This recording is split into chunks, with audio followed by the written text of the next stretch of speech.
Alhamdulillah, segala puji dan rasa syukur kita panjatkan hanya dari Allah Subhanahu wa Ta'ala. Kadiman iman makin kaki suatu bertolak panjang satu itu bisa hadir mengikat itu dengan kemudian sehat walafiat. Yang pertama dalam rangka sama-sama tawajud ucapan zikir dengan wasilah zikir manaqib Syekh Abdul Qadir Al-Jilani, kemudian yang dilanjutkan dengan kajian ilmu ma'rifatullah, ilmu mengenal kepada Allah Subhanahu wa Ta'ala. Salawat dan salam semoga senantiasa tercurahkan kehadiran baginda Nabi Muhammad sallallahu alaihi wasallam. Biqaulina Allahumma sholli ala Muhammad wa ala ali sayyidina Muhammad. Para peserta remaja, sebelum masuk ke materi kajian kita, maka mungkin minta tolong nanti setelah ini takut lupa yang seru warga saya bawa berat juga saya bawa mana awal mana betul apa untuk menunjukkan sendiri nah, karena kemarin dia mintanya nggak dewasa sebab parendet, karena waktu itu nyempenya nggak dikasih doa, kemudian yang di timur selatan itu dan bukan, jadi tahun pas hujan pula terus kan nyempenya juga hujan pula tak pernah kena panas matahari. Alhamdulillah hari ini sudah ada terang dan esensi baru, maka sensi datang tak dipasang, jadi sudah pakai sensi permanen juga. Maka itu minta tolong pada kita nanti khususnya yang muda-muda untuk sama-sama ngangkat paling 12 orang kuat, kecuali 9 orang kuat, 10 orang kuat ngangkat atau juga sendiri. Nah kemudian sekalian nanti tetap minta tolong juga Jumat untuk yang tidak mempunyai kepentingan tetap kita datang dalam rangka itu juga pokoknya. Jadi pekerjaan pokok masih itu masang genteng dan masang bedepon, apalagi yang biasa tukang, biasa masang bedepon, mohon bantuannya agar segera selesaikan. Masih banyak juga pekerjaan yang tukang mebel nanti bikin kita dibuat materialnya sudah ada. Alhamdulillah, ini terima kasih atas bantuannya jamaah yang di Torcik. Beliau sudah bertekus lumus, bahkan beliau sampai singin di sini sudah merancang saya boleh terus di situ dan di Torcik. Bahkan kali-kalinya mereka juga ada banyak bantu, pengerjaannya sudah 100%. Mereka yang merancang sampai di batas sini mereka juga nyetel, bahkan ada yang nginep itu hari di sini karena pekerjaannya tidak selesai atau hujan. Ini rombongan dari Torcik pulang yang lain, kemudian 3 orang yang tidak pulang menyelesaikan besok. Hingga saya antar Merindu satu, saya juga nginep di sana. Ya alhamdulillah pulangnya bisa memang di schedule untuk silaturahim. Pulang dari sana memang sengaja saya nggak bawa kawan, sendiri biar bebas juga. Ada kotak nyaman ke keluarga, atau kotak nyaman ke Henor juga. Akhirnya saya nggak bilang-bilang. Jadi pulangnya itu ya sampai malam juga pulangnya. Jadi mampir ke kena sampai ke Gunung Terak, sampai ke Tompol ke apa itu jantung ke kemana-mana lah. Dan silaturahim. Nah, hadirin yang dirahmati Allah Subhanahu wa Ta'ala, melanjutkan kajian kita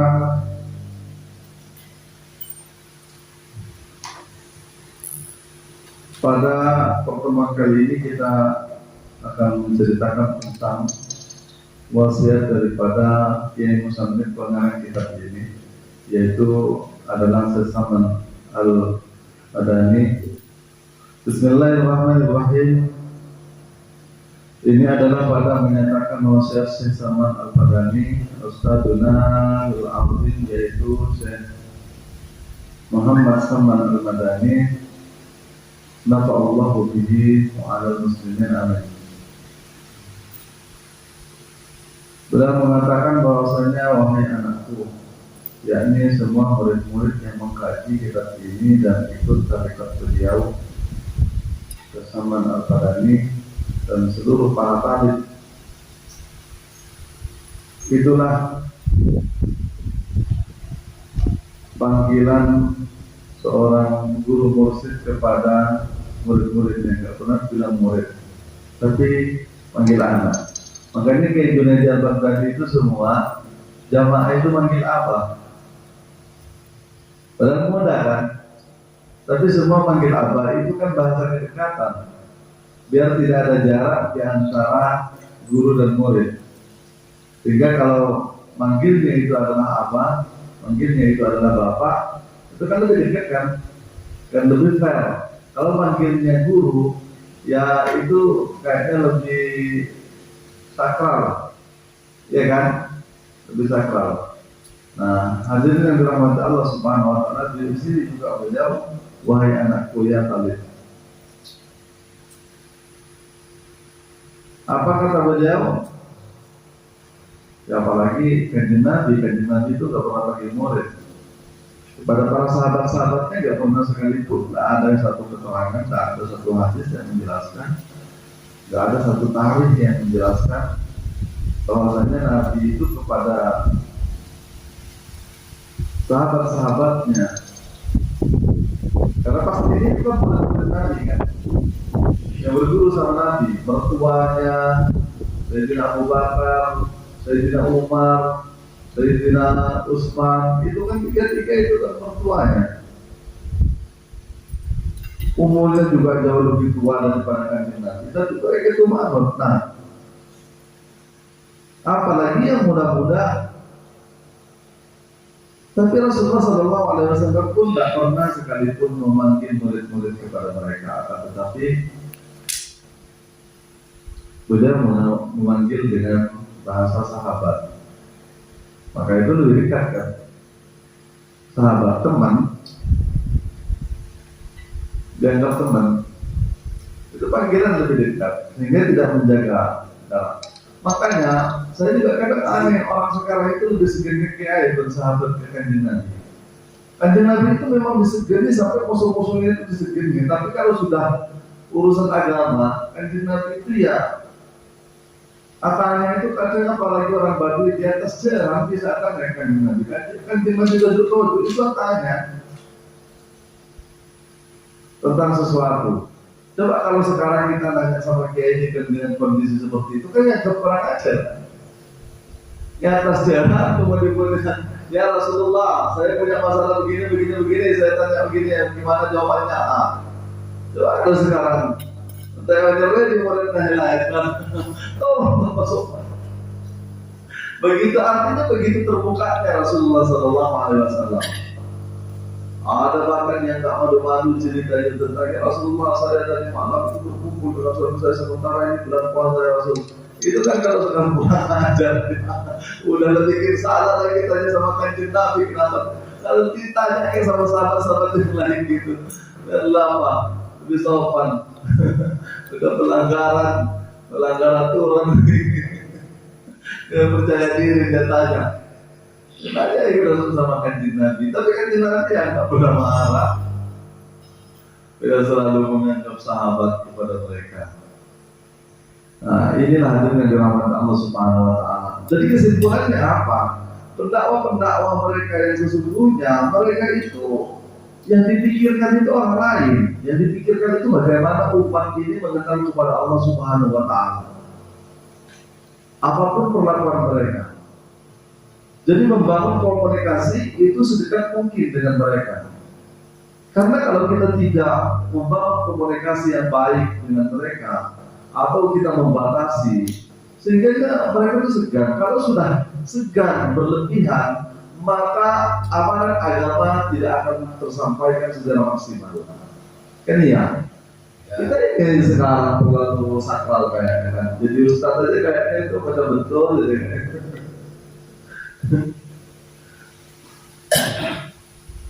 Orang suruh nyokong suruh boleh. Dan itu diinstruksikan. Beda lah dengan orang itu yang memasukkan sendiri kan. Kalau kamu mau sendiri nggak apa-apa. Itu di manage. Ada yang memang modelnya itu bayar sampai bayar datang terus dibayar. Selama kemana-mana nanti kamu pegang setelah aku ya. Nanti kalau di ceramah kamu pegang kanan kiri. Nanti kalau terima duit, keluar ini. Waduh, asalkan kita udah ada yang suka ke Malaysia, kan? Itu di mana itu bawa hantam sekian itu sama-sama tukang bangunan, kan? Yang ceramah itu tukang bangunan juga, itu besar banget. Dia dulu pernah modal pernah wujud, kan? Sudah banyak menghafal ayat-ayat. Nah, akhirnya udah dibawa dia. Besar banget, akhirnya selama itu dikumpulkan orang-orang satu kawasan itu kan. Saya itu ketemu.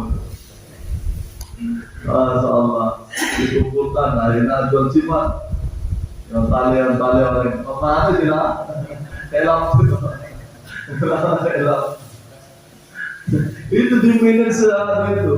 Masya Allah, habis itu hadam-hadamnya itu numpuk balik. Jadi yang lain tak jalan kalah corona, yang lain kawasan itu balik kalah.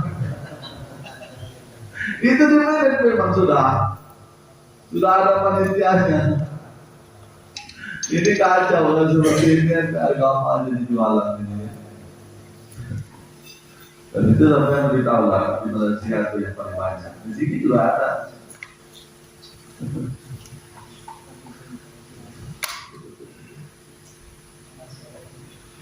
Nah, hadirin yang dirahmati Allah Subhanahu Wa Taala. Maka dari itu kita tahu di sini bahwasanya panggilan beliau itu berbeda dekatnya kepada murid-muridnya, kepada para talib, para pelajar, para salik, orang yang berjalan kepada Allah Subhanahu Wa Taala. Wahai anakku,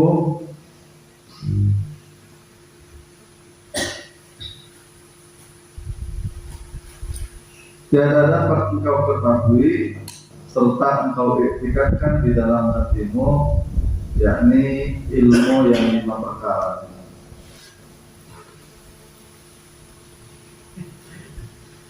Ilmu yang 5 perkara ini yakni ilmu hakikat, yang artinya mengetahui dengan yakin hatimu, bukan dengan bacaan atau perkataan lidah, tetapi dengan dirasakannya dan ditetapkannya di dalam hatinya juga. Kita tahu, artinya kalau kita tidak mempelajarinya, maka kau tidak akan pernah tahu ada 5 ilmu yang harus dipelajari, yakni ilmu itu yaitu adalah ilmu hakikat. Kita tahu hakikat itu yang sebenarnya kan, maka itu ilmu hakikat itu adalah bukan satu perkataan, bukan juga huruf-huruf. Karena tahu huruf-huruf itu adalah lahir, bukan juga suara, bukan juga bacaan. Itulah yang dimaksud dengan, kalau oleh semua dulu mengatakan dengan versi bahasa Jawa, ono papan tanpa tulis, ono tulis tanpa papan. Ada papan, tidak ada tulisannya, ada tulisan tapi tidak ada papannya. Itulah ilmu hakikat. Nah, ada pun tulisan-tulisan seperti ini yang berupa ayat, yang berupa hadis, yang berupa aksarnya para sahabat, yang berupa kaulnya para ulama, kaidah-kaidah, itu adalah mengantarkan kepada hakikat. Tetap itu adalah syariat. Selama itu adalah teori, itu adalah syariat. Itu adalah syariat. Karena itu adalah huruf-huruf Maka ilmu hakikat itu laharfin bila kalam bila sautin. Tak ada huruf, tak ada suara, tak ada harakat, tak ada apa-apa. Akan tetapi dia adalah dirasakan dengan hakul yakin, dengan kenyataan yang nyata dan diisbatkan, dia dinyatakan, ditetapkan di dalam kalbu, di dalam kalbunya. Kenapa dia ditetapkan? Karena dia memang mengalami secara nyata. Dan yang mengalami itu hanya dengan rahmat Allah Subhanahu wa taala, dia tidak bisa diwakilkan kepada orang lain. Apalagi urusan makrifat. Nah, karena Nabi sendiri pun mengatakan bahwasanya Rabbi Rabbi, saya kenal dengan Tuhan berkat pengenalan Tuhan. Jadi seorang pemimpin itu hanya mengantarkan ke pintunya.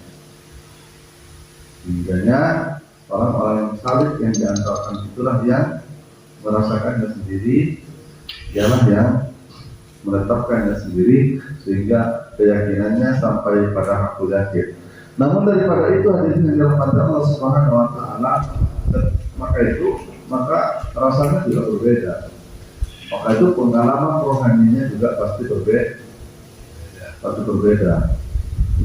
Nah, hadirin yang dirahmati Allah Subhanahu wa taala, karena memang Allah memberikan sesuai dengan kadarnya kepada tiap-tiap salib. Kepada tiap-tiap orang itu Allah memberikan itu sesuai dengan kadarnya. Di antara kita semuanya itu memberikan sesuai dengan kadarnya. Maka itu Allah mengatakan di dalam Al-Quran, wa in min shay'in indana ala qadarin. Segala sesuatu itu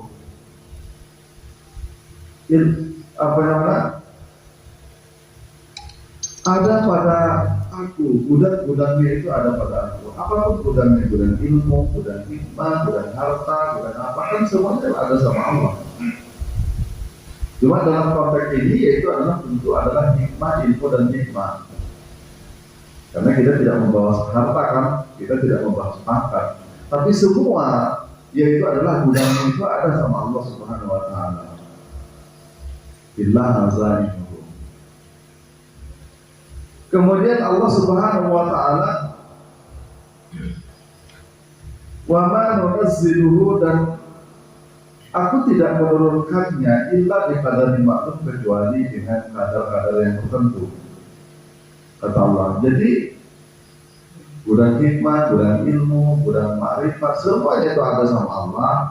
Maka itu Allah namun menurunkan sesuai dengan kadar kita masing-masing, sesuai dengan kepantasan. Pantas atau tidak, layak atau tidak. Namun kita seorang salib ini kadang-kadang terburu.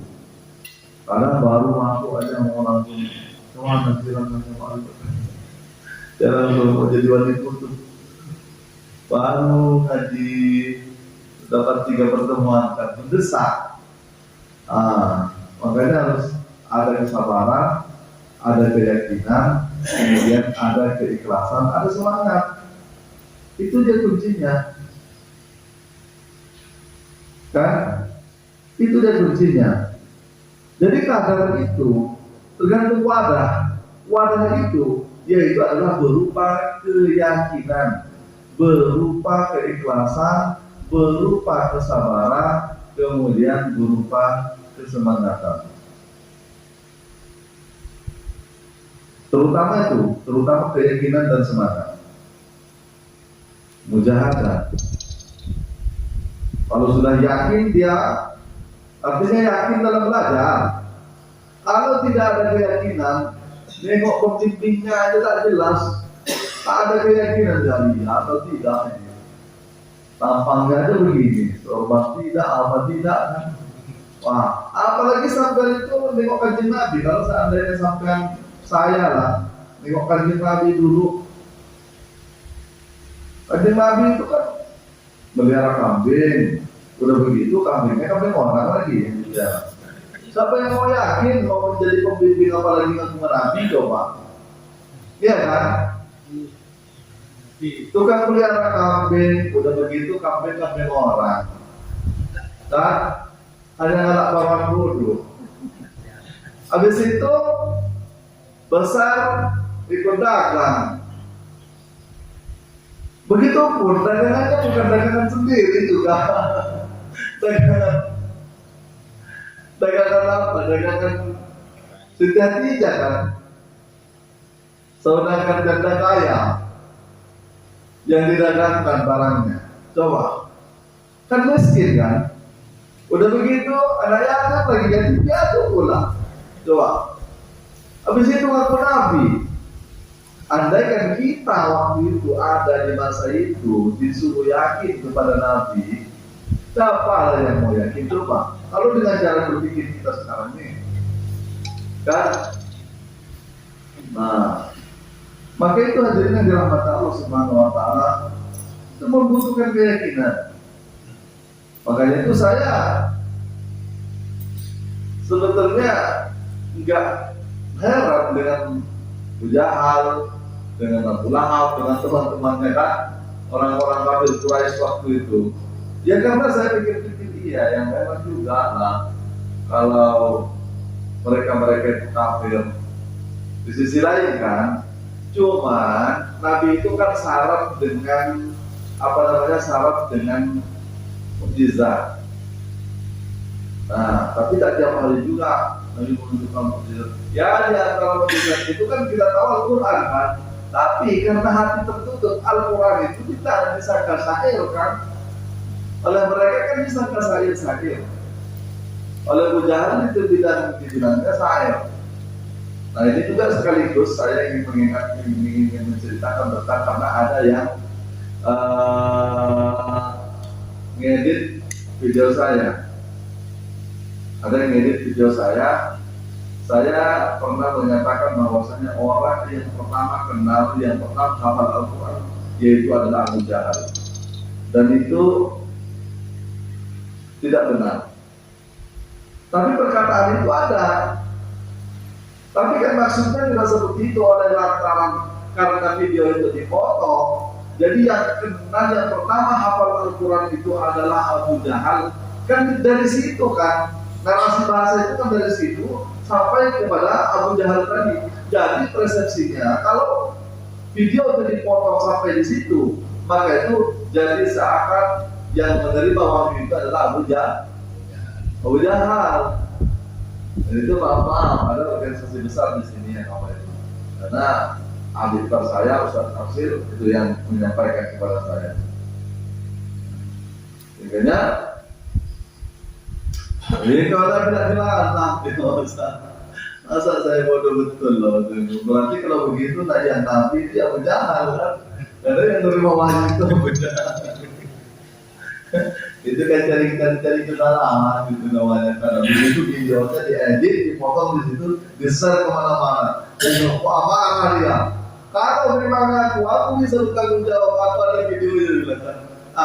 Kalau memanglah kalian itu memang penuh dengan memang betul itu video itu memang begitu pernyataan itu dan tidak ada awal dan akhirnya. Nah, ya paling tidak laporkanlah, karena itu tidak ada satu kebenaran pun mulai daripada dulu sampai sekarang, dari ujung barat sampai ujung bumi. Itu tak ada yang menyatakan Al-Quran yang menerima Al-Quran itu adalah Abu Jahal kan. Tapi kalau saya mengatakan bahwasanya yang pertama hafal Al-Quran setelah Nabi itu adalah Abu Jahal, memang betul. Karena memang kerjaannya Abu Jahal itu setiap pagi hari selalu datang kepada Nabi, nanya, Muhammad ada yang baru tak? Yang namanya Nabi itu bersifat sidik, kalau ada dibilang dibacakannya. Namanya sama-sama orang Arab itu juga bahasanya. Dan Abu Jahal itu memang dasar memang cerdas otaknya. Karena Abu Jahal itu akan berpengaruh besar kan. Orang besar Abu Jahal itu, bukannya orang kecil-kecil. Kan tamu-tamunya raja-raja, coba pembesar negeri, orang pimpinan negara. Nah, memang orang hitam, memang orang itu. Nah, cuma dibilang Abu Jahal itu bapaknya bodoh itu bukan berarti orang. Akan tetapi dibilang bodoh itu karena tak mau menerima kebenaran yang dibawa Nabi. Itulah dibilang Abu Jahal bapaknya bodoh. Bukan berarti tidak cerdas. Jadi sekali Nabi itu baca ayat langsung hafal, langsung hafal Abu Jahal itu. Nah, sehingga dengan hafal itulah makanya jadi itu sudah datang dari Nabi, kemudian datang dia ke kelompoknya. Nah, ini Muhammad katanya nih dapat syair baru nih katanya. Dapat syair baru. Dimanakan kepada kaumnya. Waduh, ini Muhammad ngarang betul lah. Ya, gitu. Karena memang cerdas memang Mujahid itu.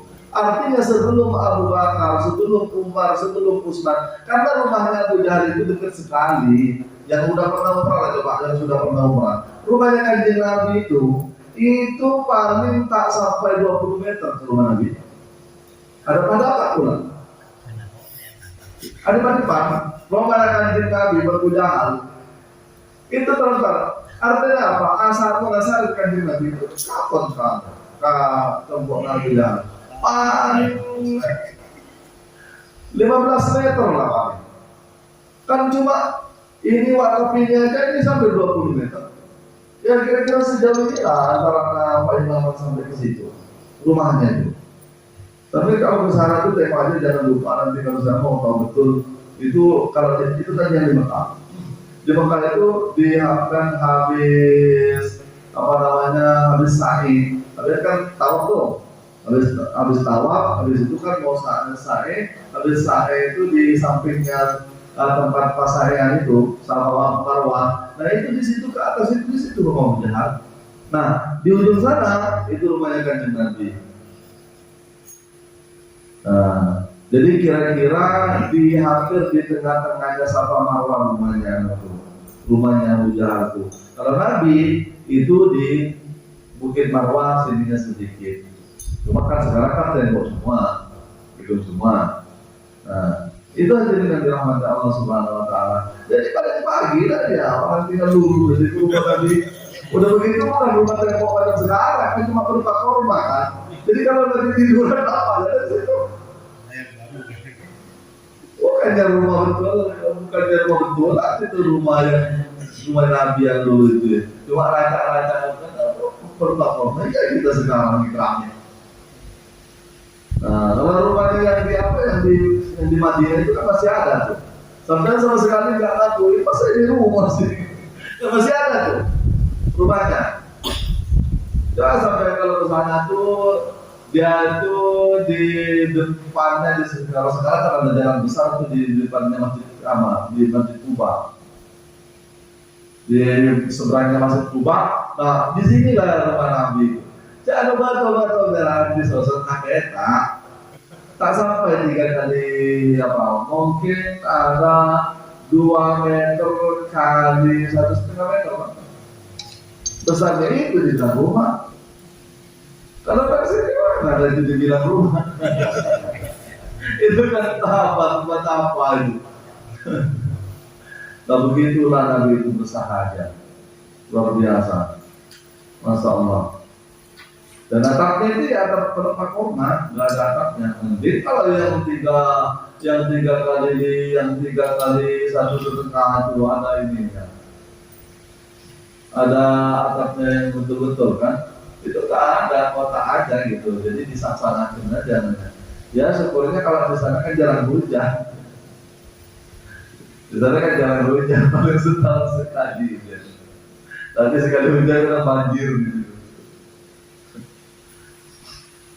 Nah, jadi dengan dirahmati Allah Subhanahu Wa Taala. Ya sampai kepada Jalan Masjid itu mengatakan bahwasanya bagaimana Allah selalu memberikan sesuai dengan kadar. Sampai urusan hujan itu sesuai dengan kadarnya juga Allah menurunkan. Apa-apa ke bumi ini sesuai dengan kadarnya. Andaikan Allah menurunkan secara berlebihan, angin berlebihan, orang berat seperti ini itu sudah ada kadarnya.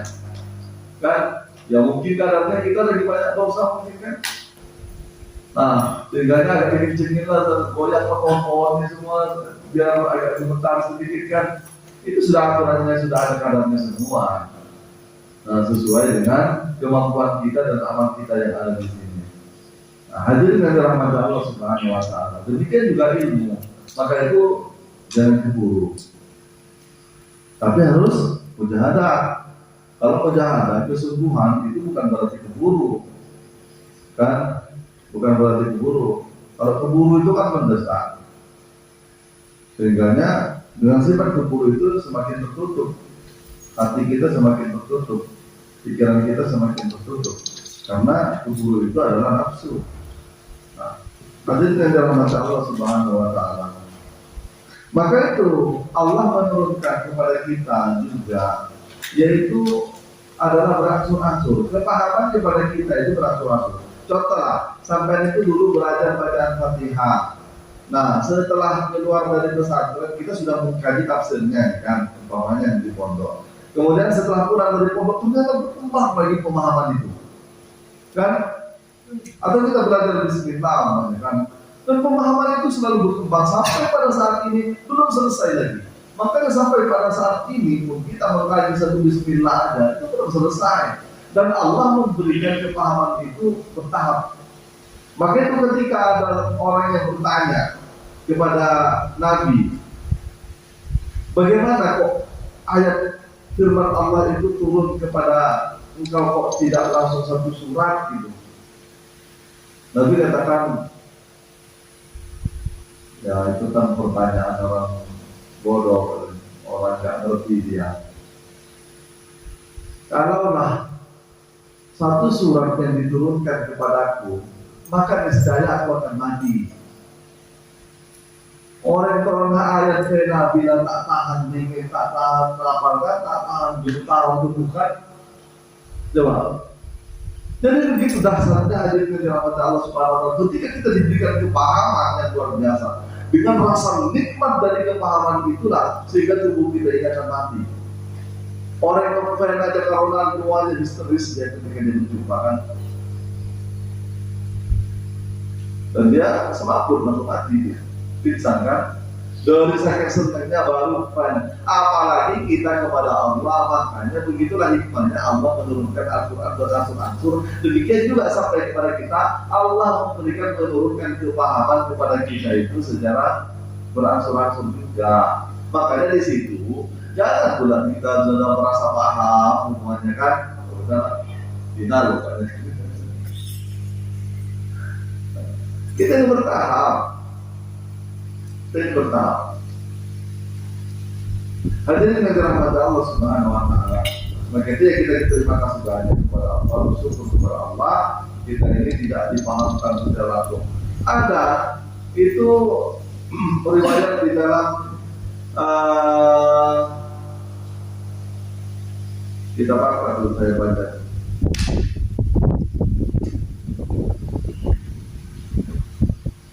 Lupa nama kitabnya. Tak pernah dibaca lagi misalnya. Ada seorang ulama, ya lupa namanya.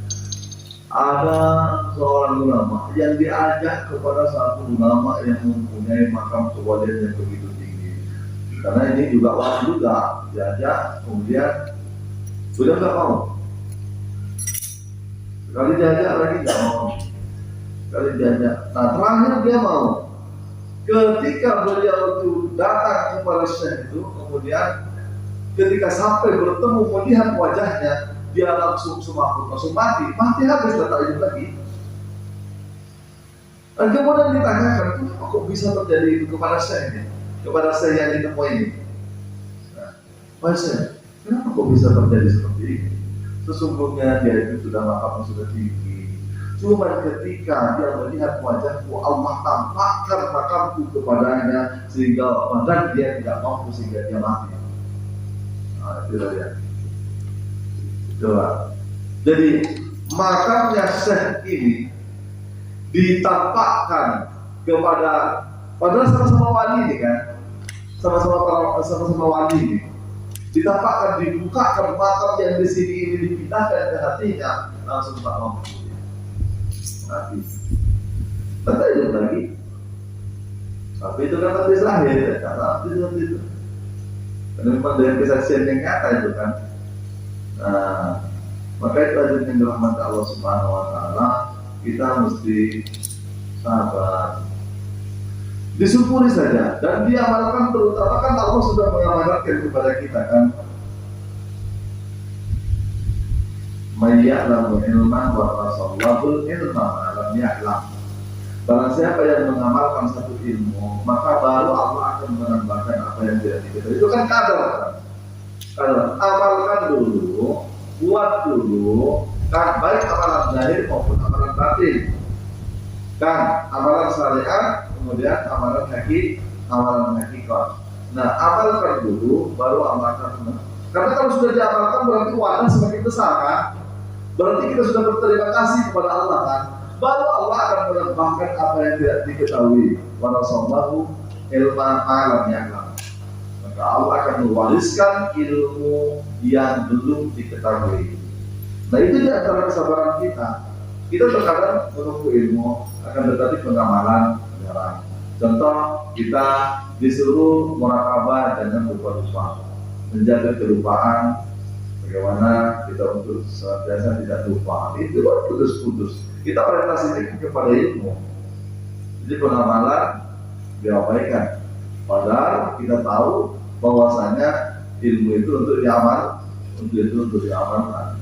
Karena kita lebih mengejar kepada yang lebih tinggi, akhirnya yang kita anggap rendah itu pun tidak dilakukan. Padahal itu adalah tahapan untuk kita mendapatkan yang lebih tinggi. Nah, ini hadirkan dirahmati Allah Subhanahu Wa Taala karena yang kita, maknanya kita tidak berterima kasih kepada Allah, maknanya kita tidak sabar di dalam menjalaninya. Nah, hadirkan dirahmati Allah Subhanahu Wa Taala. Kemudian kita lanjutkan 5 perkara, yakni ilmu hakikat, artinya mengetahui ya dengan yakin hatinya, bukan dengan bacaan atau dengan kata-kata atau dengan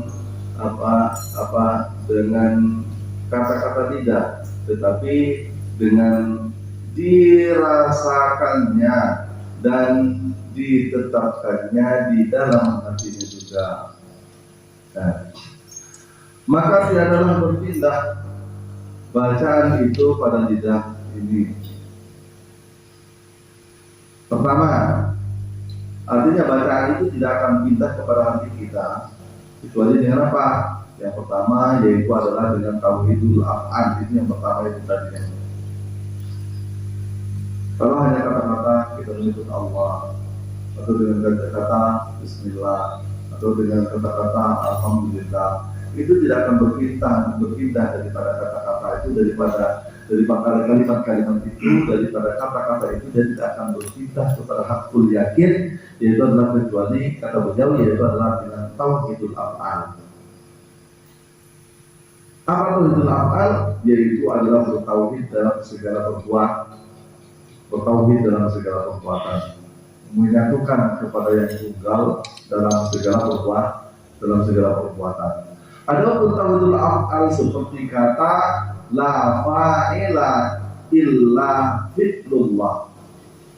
Nah, itu kan la fa'ila illa fitrullah, tidak ada perbuatan kecuali melainkan itu semuanya adalah perbuatan Allah.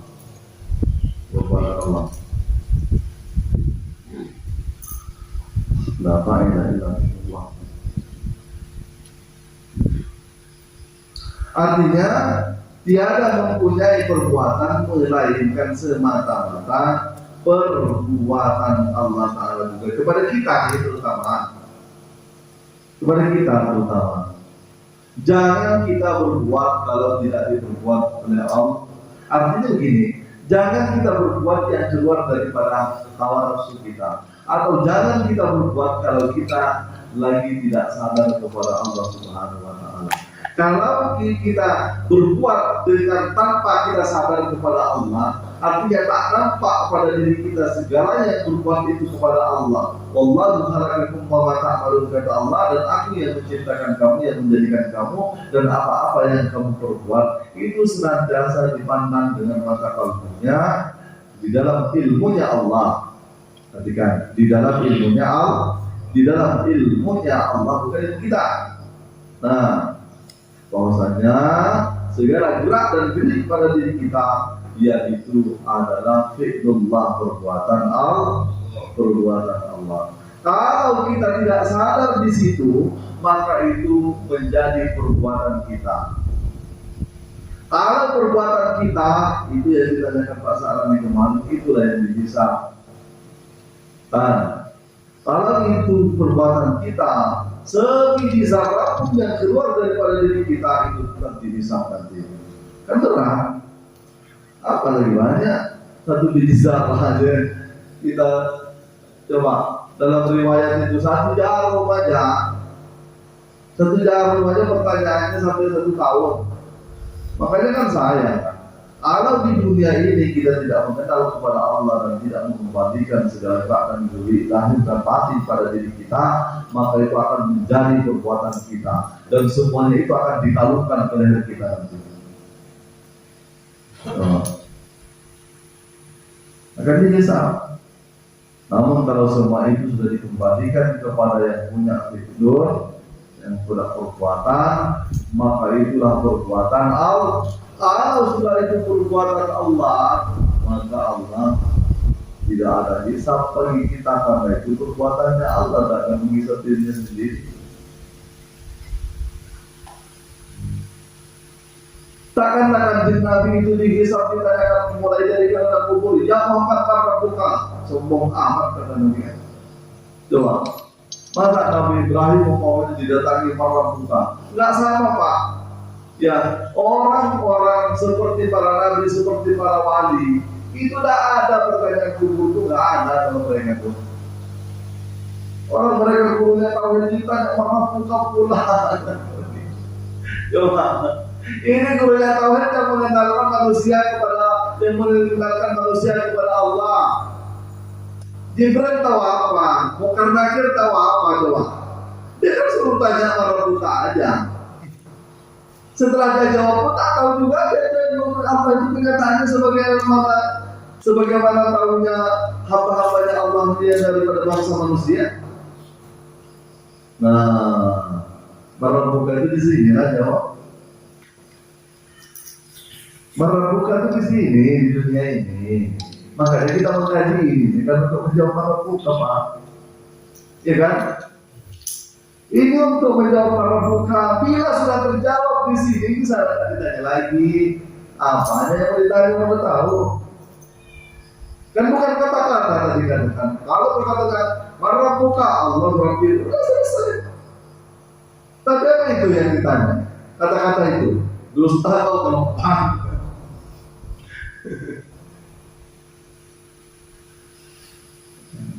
Ini hadirin yang dirahmati Allah Subhanahu wa taala.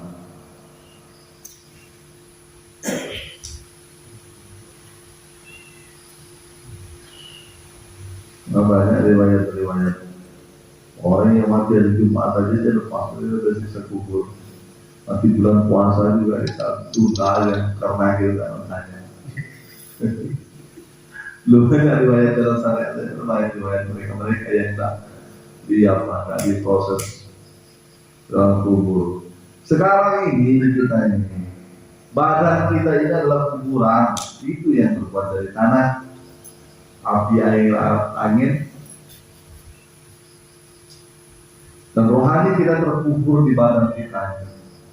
Makanya rohani kita yang sedang terkubur selama ini, makanya itulah yang ditanya marabuka.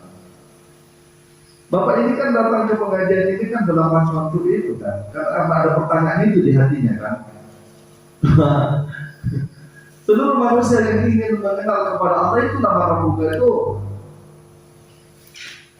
kan, ketika dia datang mencarinya, datang mempelajarinya, itu dalam rangka ingin menjawab pertanyaan Munkar Nakir.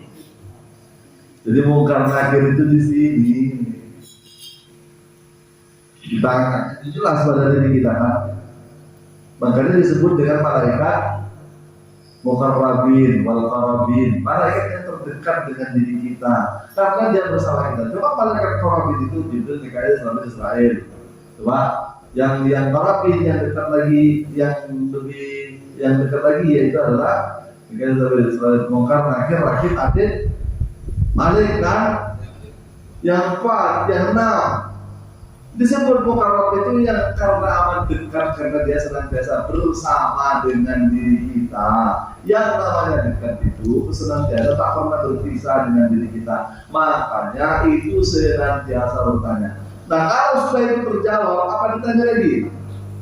Tak ditanya lagi. Bapak kalau masih mencari-cari itu masih sebagai asap Pak. Tapi ketika orang dari kunci nih, kalau belum ketemu, Bapak masih cari boleh-boleh misalnya terusan sini. Kalau sudah ketemu masih boleh asal.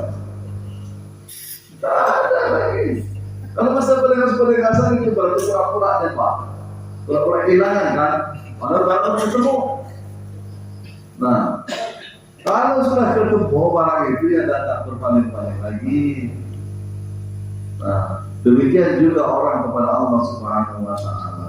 Kalau sudah berjumpa dengan Allah, dia sudah waqaf namanya. Waqaf itu dia bukan berhenti kan? Berhenti. Bukan berhenti tak bergerak. Padahal tetap bergerak. Tapi kalau dunia dia tak pernah berpisah, berhenti dia hanya kepada Allah. Karena tak ada bahasan ilmu lagi. Itulah puncak ilmu. Itu ketika dia berjumpa dengan yang punya ilmu. Tak ada bahasan lagi. Artinya bukan tak dibahas secara ilmu, akan tetapi yang rohani dia sudah ketemu dengan rohnya, maka itulah yang dimaksud dengan berhenti wakaf. Nah, itu aja yang dirahmati Allah Subhanahu wa Ta'ala. Makanya yang sudah berjumpa ya tak ada pertanyaan lagi. Apa yang mau ditanya? Karena dia adanya pada diri kita sekarang ini. Bukan ada misalnya mungkin ukuran juga pada tengah tahu ada yang buat bertemu lagi. Dia ada pada diri kita sekarang ini. Makanya itu orang sifatnya air pula ya kan. Kalau senilai jamin malaikat itu mukarrabin wal qarabin al-'abdu al-Fatihah. Kalau di Fatihah itu Jibril, Mikail, Israel, Mungkar, Nakir itu yang masuk kita itu yang bahannya itu Camaria, Tamrinya, Tubani, yang Ulia menjalankan kan itu disebut dengan tontonan oleh tamu di Toto. Itu kan sudah lahir kita, sudah batin kita itulah tadi mereka buka waktu itu. Bukannya jauh. Tapi kan selama ini kan kita kan hidup seperti itu kan, hidup itu jadi seakan-akan mereka itu jangka-jangka dia telah berlaku di mana tiba gitu. Kita tak percaya bahwa sekarang mereka itu yang dia ada laki-laki dan perempuan. Kalau pakai sorban berarti laki-laki kan. Dia datang berjumpa dan berarti laki-laki ya. Atau seperti akhlak kalian makanya akhlak kalian kan karena kira akhlak kalian kan. Nah itu bahasa semua. Nah, makanya kita yang tidak tahu dia senantiasa ketakutan lah. Kalau dalam bahasa Quran itu ta'am, kadang-kadang itu kan masuk karena takut tak surga ada dengan apa memancing. Nah, orang takut tadi ya. Masuk apa lagi takut? Tak masuk kalian boleh. Apa kalau masuk boleh takut? Karena tidak ada jawaban yang bisa dijawab, mau berbohong kita juga ya semakin salah pada diri kita sendiri kan. Mau buat alasan juga kita tahu kita di salah, kita berbohong kan? Tidak bisa. Makanya kita kena jujur lah sekarang kita. Kejujuran itu mulai daripada ketika kita mengatakan Allah, maka yang disaksikan juga Allah. Sebagaimana ketika kita menyaksikan ini buku, ya kita saksikannya buku. Tidak ada kedustaan kan. Nah, kita saksikan buku, tapi kita katakan sejen. Ini jangan lain. Dusta namanya saksi. Baik, kita lanjutkan. Illa billah. Yang kedua yaitu adalah tauhidus sifat yang kita baca aja dulu ya. Dan yang ketiga ialah tauhidud dzat. Itu. Tiga tauhidud dzat. Adapun tauhidul af'al seperti kata la ilaha illallah, la ilaha illallah, menjadi mempunyai perbuatan melainkan semata-mata perbuatan Allah itu pada diri. diri kita. Kalau orang lain yang disibukkan, kita ini kan menggaji diri, bukan menggaji orang. Dan yang kita ini mau kembali kepada Allah, ini menyatu kembali kepada Allah, jadi kan kita bukan orang. Jadi banyak ada perbuatan orang. Kalau kita sudah selesai dengan diri, selesai juga dengan orang. Kenapa kita tidak selesai urusannya dengan orang? Karena kita tidak selesai dengan diri kita. Ya kan? Karena kita sudah mengenal kepada Allah Subhanahu wa Ta'ala dalam zatnya, dalam sifatnya, pada afalnya, dan pada asmanya, kita sudah mengenal secara sempurna. Sebetulnya semua itu tidak ada masalah dalam hidup ini. Makanya penamalan lagi-lagi yang sudah Allah berikan pemahaman, tinggal penamalan aja lagi. Ini penamalannya dalam bentuk syariat, terutama sesudah itu. Artinya syariat yang keluar daripada hakikat makrifat, bukan syariat yang tidak ada hakikatnya, yang tidak ada makrifatnya. Kalau syariat tidak ada hakikat, tidak keluar daripada hakikat dan makrifatnya, yaitu tadi membohong, tadi kan cuma kata-kata kan, cuma letoknya elak kan, cuma kata-kata lisan kan. Nah, yang dimaksud yaitu adalah syariat yang berhakikat, yang keluar daripada makrif, yang keluar daripada makrifat. Dan kita kok beda kok kata-kata orang, walaupun sama-sama menyampaikan kebenaran, akan tetapi dia memang keluar daripada syariat karena pernah membaca kitab, kemudian dia diceritakan kembali, dia tidak mengalami sebetulnya hakikat makrifatnya. Walaupun dia menjelaskan tentang ilmu hakikat, Bapak bisa membedakan bagaimana penerimaan hati dan telinga kita. Sebetulnya kita bisa tahu kok orang yang menyampaikan itu dia betul-betul paham ada di situ atau tidak, hati kita. Dia bisa menerobos hati itu, yang sedang berbicara itu dia betul paham atau tidak. Cuma kita akan sering mengabaikan suara hati kita sendiri kan. Dan itu senantiasa connect dengan diri kita. Innallaha yahulu bainal mar'i wa qalbi. Dalam urusan apapun, kita mau ada bahaya, mau kita udah dikasih sinyal.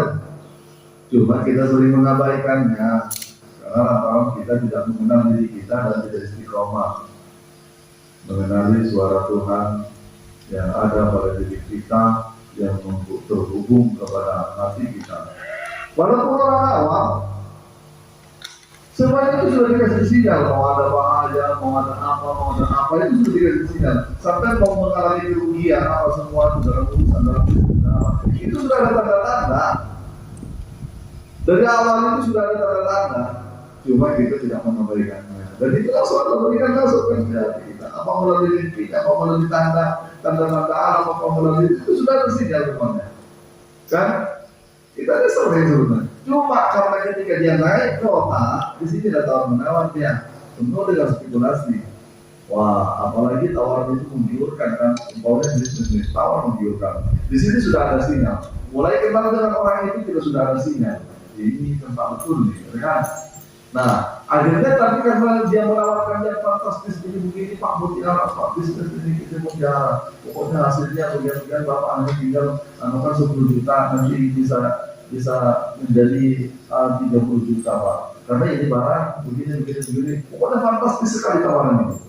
Padahal Bapak sudah ada sinyal. Karena tawaran yang fantastis itu dipikir tergiur kita, di sini sudah tergiur kita. Oke, jadi bayar. Habis itu hilang dia. Habislah kita kena tipu kan. Padahal dari awal Allah sudah menghubungi kita, jangan.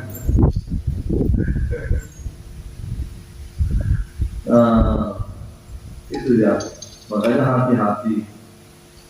Namun juga hati-hati juga dengan suara. Ada suara malaikat, ada suara setan, ada suara Allah. Dan ini kalau tidak bisa campur nih, wah ini suara Tuhan ini, kan? Padahal saya tampil. Macam mana bilang dia ada suara Tuhan, orang dia bersimpangan dengan syariat kok, kan? Udah lalanya di situ kan, masih tidak juga cerita Tuhan. Hati kotor itu mana ada Tuhan? hati kotor, perkataannya kotor, macam-macam yang ada itu bilang suara Tuhan. Kemudian juga yang dituju daripada maksud yang dikatakan yang disampaikan itu juga bukan yang sebenarnya yang menyimpang daripada syariat agama. Makanya standar itu tetap dia kembali kepada syariat yang ditunjukkan Rasulullah SAW. Kalau cocok dengan syariat, caranya bagus, kemudian sesuai dengan konsepnya, monggo silakan. Itu ya. Karena kebenaran itu ketika dia niatnya memang mulia dan benar berdasarkan cinta kasih, kemudian sesuai dengan konsep kebenaran. Artinya kalau kita itu konsepnya Al-Quran was Sunnah, ijma wa qiyas kalau Ahlus Sunnah wal Jamaah. Nah, kalau sesuai dengan itu oke, jalan. Kemudian namun tak sampai di sini juga ada yang terakhir, yaitu adalah dilaksanakan dengan cara yang baik. Maskela plan tahu, bagus, tapi cara nana lakon tak serta ancur, ya kan? Artinya apa? Al-Quran dan Sunnah itu ibaratnya plan kalau dalam bangunan kan. Nah, apalagi lah tak sesuai dengan plan. Tak usah cerita lah, walaupun niatnya bagus macam mana pun bikinnya tak sesuai dengan plan, kok gimana? Nah, dan itu pun kalau sudah plannya oke, sudah terima plannya, kemudian cara pelaksanaan juga harus benar. Apalagi ini dalam urusan agama, itulah tiga-tiga itulah baru dikatakan dengan benar. Bukan cek itu. Nah, jadi niatnya mulia, berdasarkan cinta kasih, kemudian sesuai dengan standar kebenaran, kemudian dilaksanakan dengan cara yang benar, itu baru dikatakan benar. Macam mana mau dinyatakan kebenaran? Dia niatnya mungkin mulia, mau mencalonkan itu. Contohnya, niatnya mulia, tahu kita sepakat semua pasti punya niat mulia. Itulah kira-kira rata-rata. Namun juga harus sesuai dengan konsep kebenaran. Konsep kebenarannya tentu kita kan mungkin ada aturan-aturan, katakan pilkades, ya kan, kemudian etika pada saat kita kampanye dan seterusnya. Ini wawasan apa saja. Kemudian ada apa namanya, perda. Ada perda kan yang sudah turun. Kemudian perda itu dia dikemas lagi oleh panitia. Kita harus sesuai dengan itu kan. Kalau tak sesuai dengan itu, katanya di situ ijazah harus palet, yang disodorkan ijazah aspal. Mana bisa? Nah, kemudian setelah itu sesuai dengan konsep itu, maka dilaksanakan dengan cara yang benar. Nah, disitulah di cara ini yang banyak gagal. Dia bercerita dengan kebohongan agar dari pilih, ya kan? Itu bukan satu kebenaran kalau sudah diawali dengan kebohongan, kalau sudah diawali dengan kedustaan, kalau diawali dengan penipuan gitu sudah tak baik. Habis Ustaz semua kayak gitu, ya sudah jadinya terbaik, mana yang lebih baik, ya kan? Artinya pilih yang lebih sedikit, kalau sama-sama bohong, yang lebih sedikit atau bohongannya begitu lah kira-kira, ya kan? Kalau niatnya mungkin tak sama-sama tak diragukan kan? Kalau konsepnya ya tentu latar pendidikannya, ya kemudian riwayat hidupnya, kan? Kemudian pendekatannya di masyarakatnya, kemudian caranya itu kan dalam dunia politik. Nah, itu juga dirahmati Allah Subhanahu wa Ta'ala, apalagi di dalam urusan agama murni. Itu kebenaran.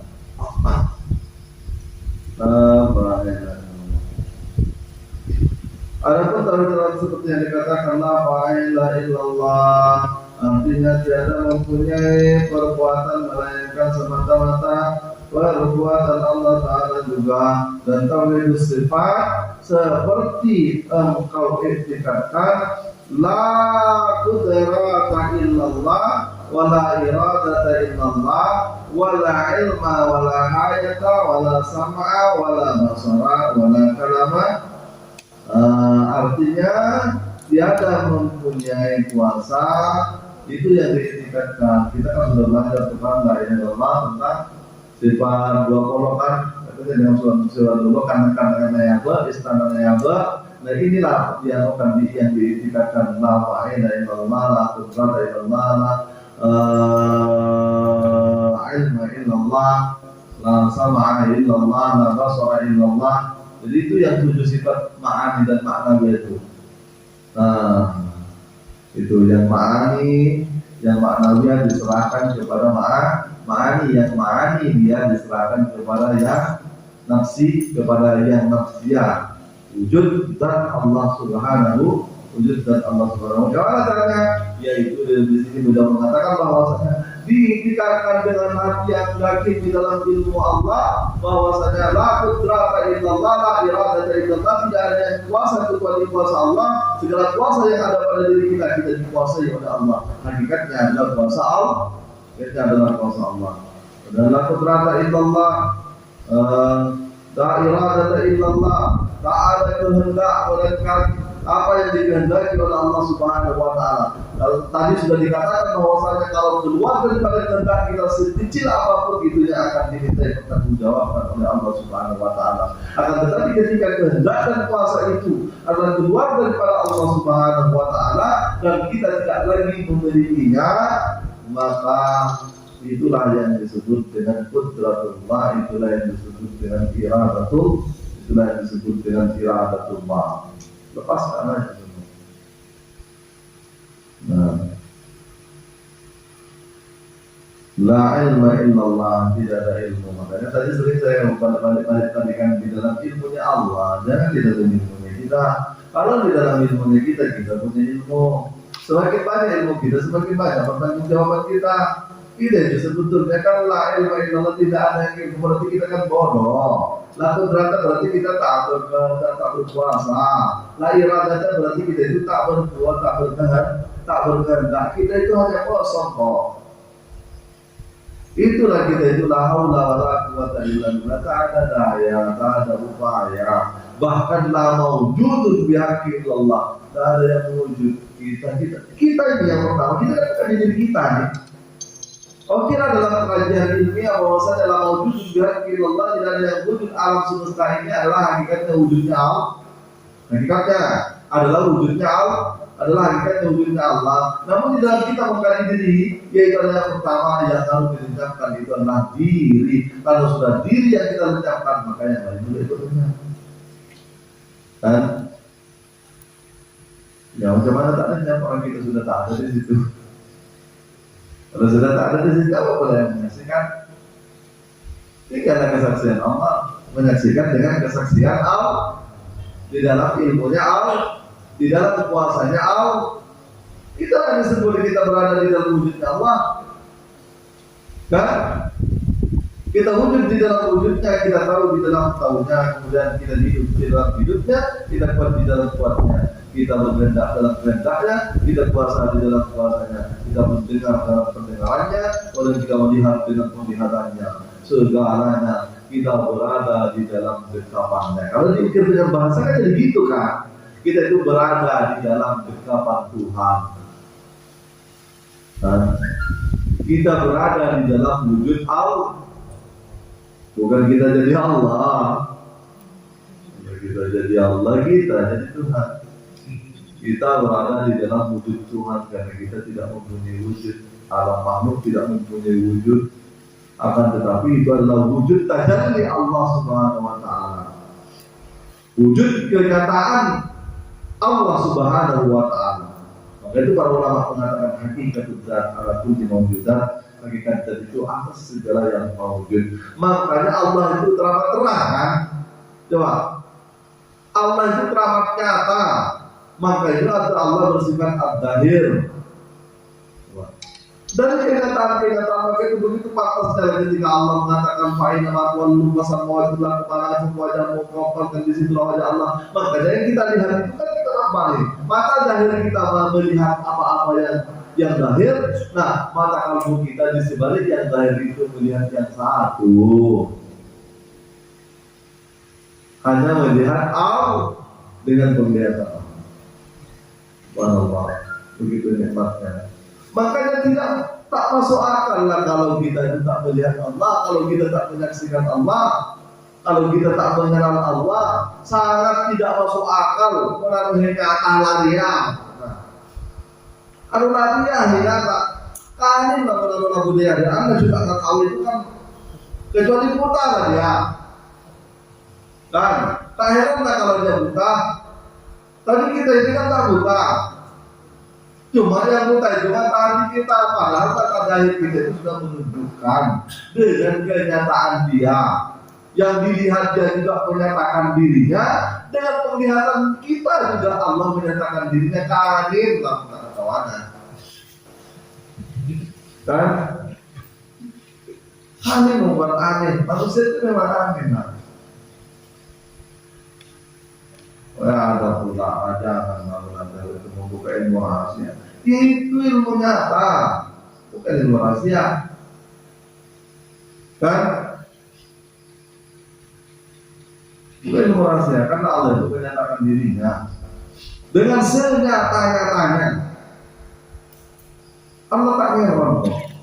Allah itu hanya bersembunyi di balik diri kita kok. Kan? Makanya setelah kita membuka tabir hakikat diri kita, maka barulah nyata Allah. Bukannya Allah bersembunyi di aras. Itu pengertian Allah Ar-Rahman Ar-Rahim. Setelah Allah bersembunyi di aras, di hakikat rasa kita. Makanya ketika suruh salat itu kan suruh tajamkan kan lidah kita kan. Dipraktekkan disuruh tajamkan karena di situ pun tak ada rasa. Sampai mengerti ilmu kasar itu lambat kan berkeluar kan suruh rasain di lokal itu harus yang lahir pada diri kita. Kan? Hanya bersembunyi di balik rasa kita kok.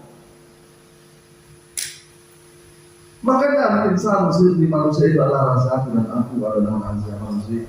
Rasa manusia. Itu nyata, memang aneh kita jahit memang.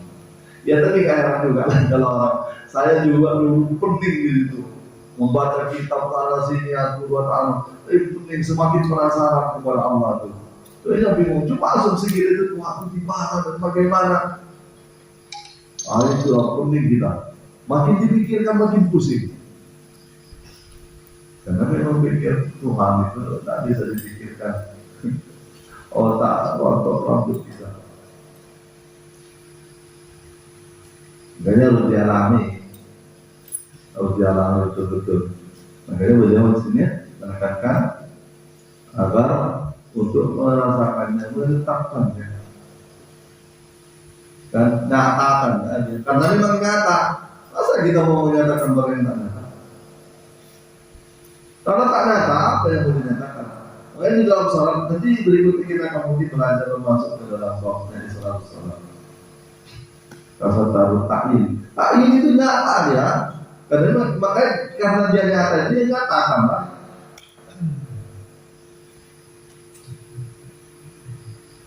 Kita sudah buat selama ini sambil pada tuh amal kan untuk ibadah sama menilai taala. Itu kan isinya kasar taruh taklid bukan di kasar fardan taruh ad-duhri nyata duhur. Tapi kita nggak mengerti duhur itu nyata. Dahara itu nyata. Tidak masalah. Kalau Tuhannya tak nyata, apa pula duhur kita? Coba. Duhur itu dia nyata. Makanya tanda-tandanya dulu masuknya waktu duhur itu apa? Setelah bayang-bayang sudah mulai tergelincir sedikit daripada bertanya, kan masuklah waktu duhur, kan? Tapi sebelum itu ada waktu tahrirnya, waktu berjatuh bentar itu dengan namanya tak ada bayangan berarti kan nari, jadi kan, dan tak ada bayangan. Karena tak ada bayangan itu waktu tahrir pas, tidak nolok, kita tak ada bayangan. Bila sudah bayangan sebaran sedikit, masuk waktu duhur itu. Tapi tadi di mana maksudnya? Pada saat dia menyatu itu hanya saja. Semua itu simbol kok. Kan? Semua itu simbol. Asar, tergelincir. Apa maksudnya tergelincir? Kita itu tergelincir masuk kepada wujudnya. Coba. Subuh terbit. Setelah tergelincir apa yang kata Tuhan nyata terbitnya subuh. Lama ini kita cuma kenal lamanya aja, aku rasa mau kita subuh.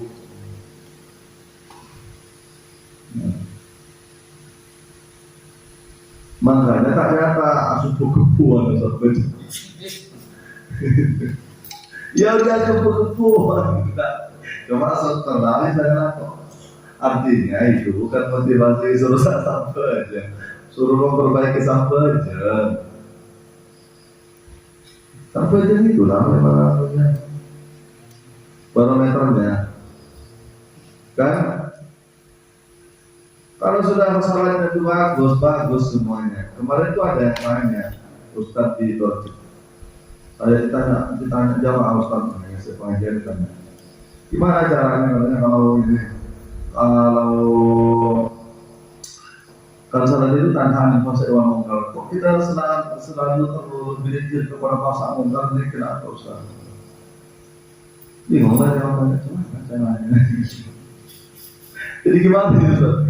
Ya gimana saya bilang kalau orang salah pasal mungkar itu kan sebenarnya selama ini mau memahami pasal mungkar itu kan setelah sholat kan?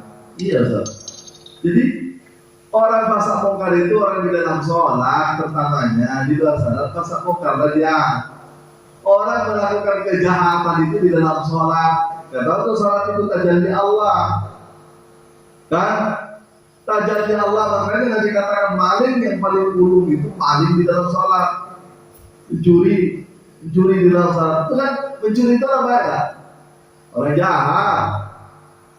Jadi pasak mungkar itu di dalam sholat. Kalau di dalam sholatnya itu sudah membuat pasak mungkar, jadi luar sholat, dia udah tambah derok lagi. Makanya kan perbaiki sholat. Perbaiki sholat. Kalau kehidupan cuma untuk masalah, sholatnya ada masalah. Ini ada pula malah nggak sholat. Orang kita yang sholat aja sering menjadi maling. Ini ada pula ajaran tak sholat ya. Allah. Kalau dalam pengertian hakikat enggak sholat itu adalah kita leburnya kepada Allah, itu betul. Kalau dalam pengertian kita itu tidak sholat karena kita sudah kehilangan diri kan, itu betul. Tapi kehilangan diri tidak sholat itu di dalam sholat. Bukan tak salat itu kita meninggalkan salat, itu namanya terkus salat. Meninggalkan salat. Ya mungkin pernah baca kitab mungkin kan, dan dipahaminya sendiri, guru tak ada, atau mungkin gurunya ya juga begitu. Akhirnya tak salat aja. Allah, banyak kok pemahaman begitu tuh. Di Batam banyak, di sini banyak, di Jakarta banyak. Wah itu Daspuri itu, wah berdebat itu. Saya itu bangsa itu bagus. Biasa aja di depan saya ditantang dengan murid-muridnya pertamanya. Saya nggak tahu Pak, di depan, jadi ditanya-tanya lagi gitu. Saya jawab aja. Saya kan nggak suka begituan kan. Saya dengerin dia cerita dan tadi. Habis itu dari depan. Terakhir suruh tanya, itu udah 10 itu ya. Beliau juga berguru di situ, 4 berguru di situ. Beliau ditanya saya, coba lah, tanya aja sama kami. Ini masih murid sejauhnya. Tanya aja sama kami. Pasti akan menjawab semua. Ya, saya nggak mau, nggak salah Pak. Saya nggak mau begitu. Saya ini cari persahabatan begitu. Kami dipaksa juga tanya, baik Bapak, tapi jangan salahkan saya kalau Bapak nggak bisa ya Pak. Pasti dijawab. Kami ini berempat. Oke lah Pak. Hanya saya ambil koreknya, saya lempar ke atas. Tolong tunjukkan tadi bekas korek tadi Pak. Pening dia. Pening dia. Mau dijawab macam mana dia? Saya suruh tunjukkan bekas korek tadi itu yang saya dapat tadi itu korek dia dulu. 1 poin. Tadi dapat saya mau Bapak kan maksa.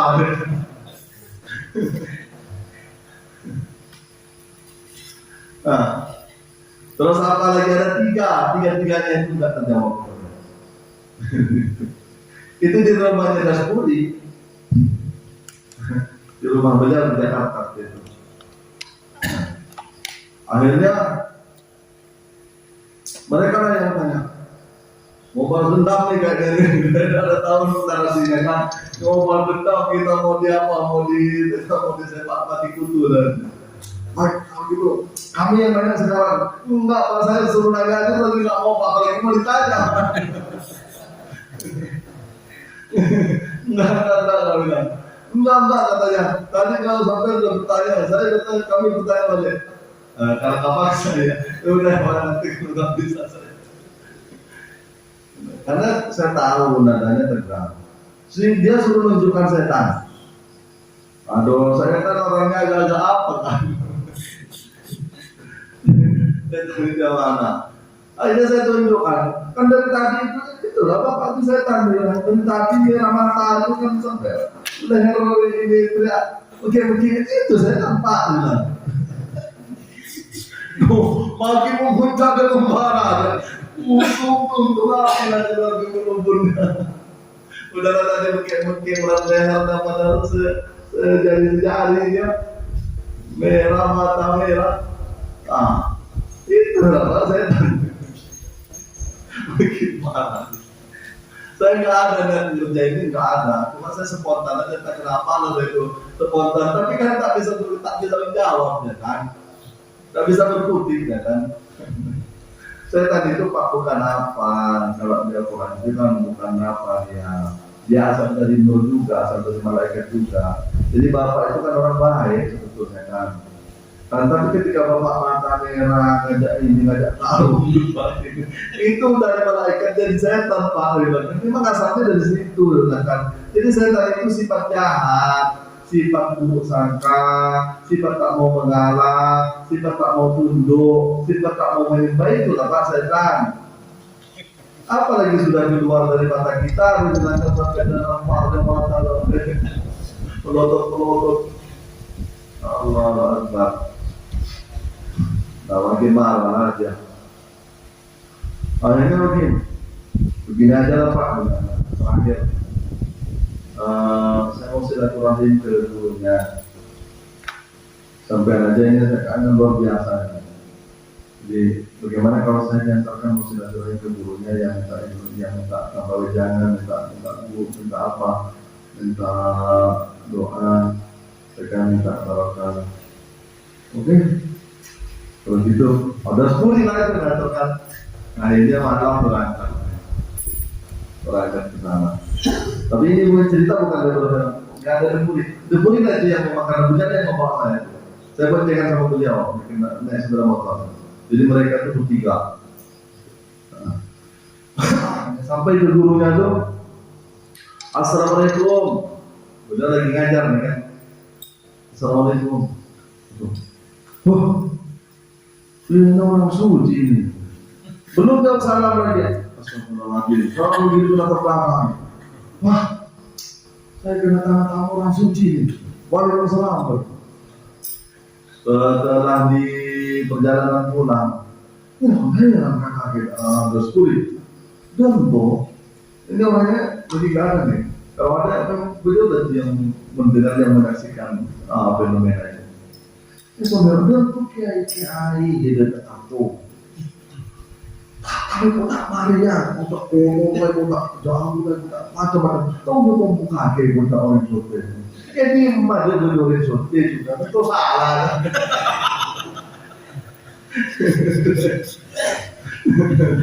Itu setelah pulang sampai boncengan gitu kan. Ya karena habis itu kan cerita udah lah, diskusi dah. Hadapan-hadapan lah, mereka udah nyaksikan nih. Makanya langsung terbelalak tuh yang tadi mendebat saya itu, langsung terbelalak gurunya bilang kayak gitu kan.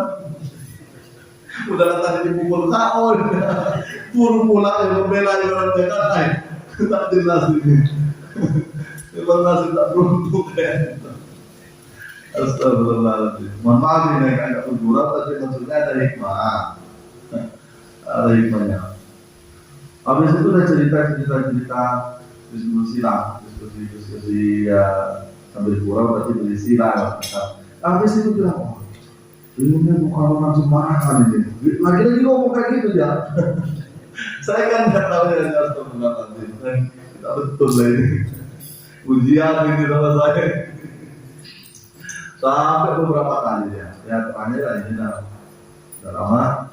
Mungkin ada 3 jam loh. 3 jam. Ulama itu ada 10 itu cerita. Setelah itulah mereka itu kita kan masih perenakan waktu itu kan, nggak secara ustaz pasti. Seperti itu kita pakai apa?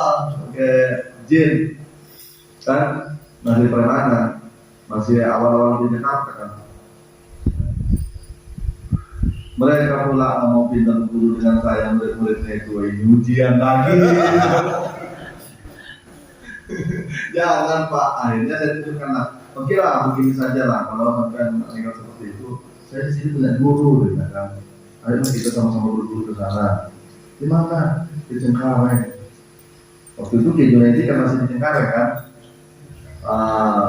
Barulah padahal dulu Ki Junaidi itu paling difitnah sama kelompok itu. Paling dibilang tak sampai, paling dibilang macam-macam lah. Jadi sekarang langsung berubah haluan, jangan langsung offense sama gitu lagi. Itu dan 10 itu tak senang dulu sama gitu lagi itu. Kalau ada orang ini betul dia memang. Tapi habis itulah dia tuh offense itu. Habis debat itu sampai ke gurunya itu. Habis itulah dia offense itu gitu lagi. Semua rombongan sudah ke sana. Dan di sana memang dari Tanjung Priok memang selalu ya dari mana lah dan bes ada rombongan barulah dia offense lah. Masya Allah, luar biasa. Nah itu makanya kita tenang, jangan terperangkap. Pada saat orang berapi-api, tenang aja. Dan kalau kita terbawa, ya kita yang jadi korban. Belum tahu kita ada kalah. Nah, ini yang dirahmati Allah Subhanahu Wa Taala. Itu mudah-mudahan ada manfaatnya. Ini mohon maaf bukan berarti saya ini cerita fakta ya, terlalu ke situ ya udah satu kali ngomong aja lah, udah diarahkan ke situ ceritanya. Nah, itu fenomena di Jakarta dulu. Ya sebetulnya ilmunya itu ada persaudaraan itu namanya kelompoknya. Akhirnya besar sekali kitabnya itu berkat saya besoknya. Kitabnya itu yang dikaji dulu setinggi gini, sebesar ini dah. Tebal seperti ini. Itu ternyata mulai dari dulu sudah memang dikaji. Mulai dari Pak Soekarno itu sudah berdiri saya, apalagi kaji kitab itu. Maksudnya dulu dia pernah masuk fakultas, jadi kurikulum di fakultas, jadi tasawuf yang dia dengan itu persaudaraan memang bagus, kitab itu memang luar biasa. Cuma mungkin ini kan tidak digurukan. Kalau mereka kan akhirnya agak gurunya itu orang Sulawesi yang gurunya Daspuri. Akhirnya dia salah enggak salah dari Daspuri itu, mana salah dia tuh. Sekarang aja dia baru salah. Kalau dulu orang salah dimaki sama beliau. Ya kalau ada yang sama memang begitu. Orang salah dicari. Apalah makanya bila itu jadi fitnah. Kalau jadi fitnah kemana-mana itu sesat itu sering itu dibilang orang sesat itu. Karena memang dulu beliau itu memang suka nyale-nyale kalau memang beliau, karena memang dari gurunya memang sudah doktrinnya ya dokter begitu, salah memahami. Nah itu yang dirahmati Allah Subhanahu Wa Taala. Karena memang tidak banyak ya ngaji pakaian itu. Artinya kelak itulah tanah benar atau pak kita pernah cuma sama kita pernah. Kan orang yang mahal sendiri. Yang memahami ya. Ya itu yang dirahmati Allah Subhanahu Wa Taala. Ya mungkin hanya sampai di sini dulu kita. Karena waktu udah jam 10 lewat. Mungkin ada hal yang mau diceritakan, monggo silakan.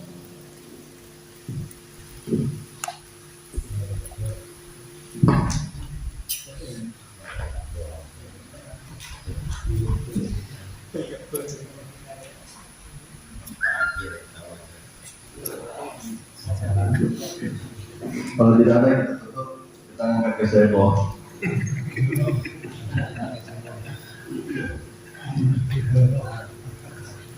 Gak ada ya.